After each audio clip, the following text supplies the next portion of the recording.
DJ box বাজাবেন, আপনার ছেলেটা কোনো একটা স্থানে গিয়ে 31st নাইট উদযাপন করবেন, ওই ছেলেটা 31st নাইটকে কেন্দ্র করে, 1 জানুয়ারিকে কেন্দ্র করে বম ফুটাই, বাজি ফুটাই, ওই ভটকা ফুটাই। আপনার ছেলে বাজি ফুটে, আমার ছেলে নয়। আপনার ছেলে বম ফুটে 31st নাইটের রাত্রে, আমার ছেলে নয়। আপনার ছেলে 1 জানুয়ারিকে মান্যতা দেয়, আমার ছেলে নয়। ওটা কি ইহুদিদের ছেলে? ওটা কি খ্রিস্টানদের ছেলে? ওটা কি নাসরাদের ছেলে? ওটা কি হিন্দু ভাইদের ছেলে? এই না, ওটা আহলে হাদিস পরিবারের ছেলে। ওই ছেলেটা মুসলমান, তার বাপের নাম আব্দুর রহমান, তার মায়ের নাম আমিনা খাতুন, তার বাপের নাম আব্দুল খালেক, তার মায়ের নাম ফাতেমা। ওই ছেলে বম ফাটাবে কেন? ইহুদিরা 1 জানুয়ারিকে সম্মান করবে করুক, খ্রিস্টানরা জানুয়ারি মাসকে প্রথম দিনে সম্মান করবে করুক। আমরা মুসলমানরা জানুয়ারি মাসকে প্রথম দিনে সম্মান করতে পারি না। সম্মানিত মুরব্বী সাহেব, আপনাকে আমি অনুরোধ করে যাচ্ছি, ওই ছেলে যদি পাপ করে আপনার পাপ হবে। অতএব ছেলেটাকে যে কোনো মূল্যে বাড়িতে আটকে রাখতে হবে, যে কোনো মূল্যে বাড়িতে রাখতে হবে।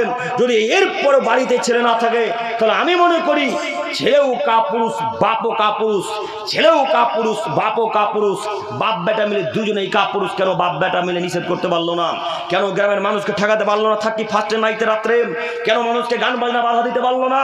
ও মুরব্বী হিসেবে আপনাকে আমি আবার অনুরোধ জানাচ্ছি, যে কোনো মূল্যে ছেলেকে ঠেকাতে হবে, যে কোনো মূল্যে। ইনশাল্লাহ পারবেন না ঠেকাতে? ইনশাল্লাহ।